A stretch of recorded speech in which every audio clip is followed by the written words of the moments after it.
You know, a lot of times before you start a health talk, you could actually go, shh, no. Okay, we're going to talk about the delusion of diagnosis. So the key thing is up here, healthy people, and when we're talking colds, flus, viruses, all of that stuff, healthy people are not going to get it. You have to have a weakened immune system.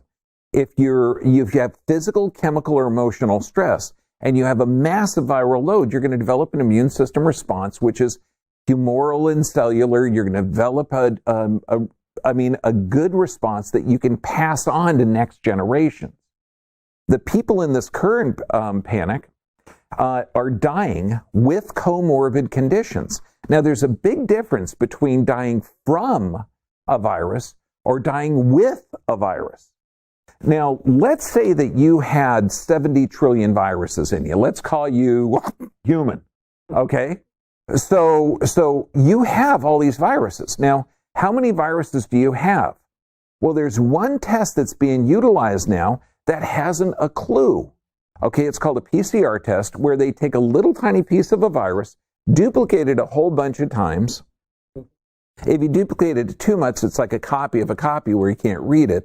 So pretty much between 28 copies and 45 copies, that's the window where you can kind of see if you got it, what kind it is, so you could test for it.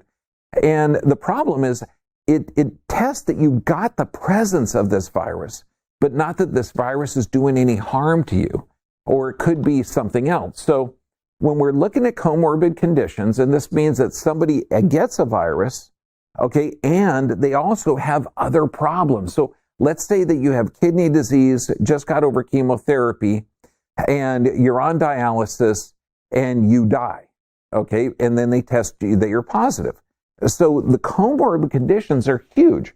Now, when I talk about the delusion of diagnosis, cardiovascular disease, do you know what the main cause of that is?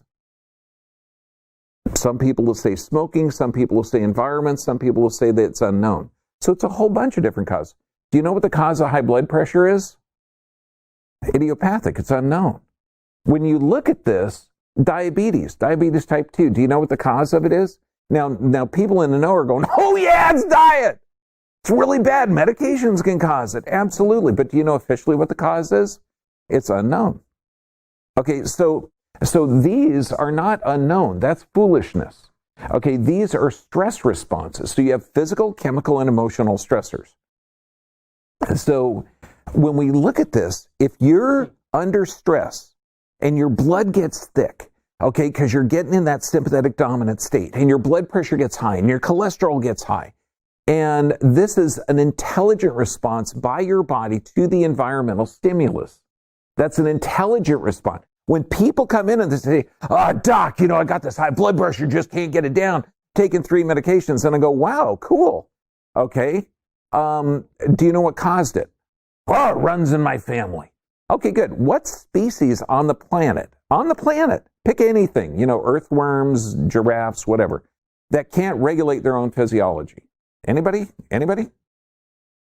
You're right. They shouldn't even be here then. Okay. So this is foolishness.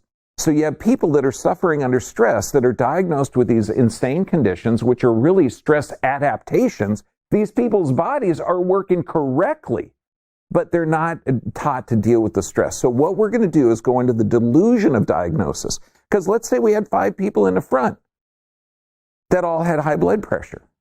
Do they all have the same lifestyle, the same diet, the same sleep patterns, the same stress level, the same past history level? No.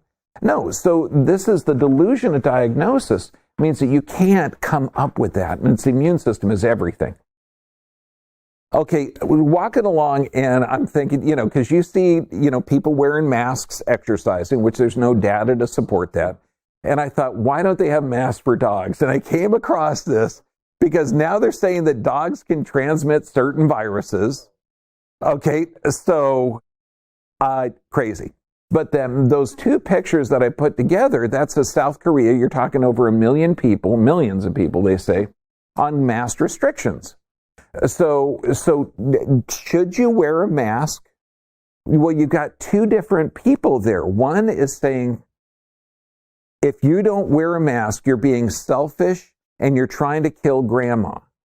Okay, if you are wearing a mask, you're a suck-up sheeple that is controlled by the government. Okay, so there's not really a middle ground here.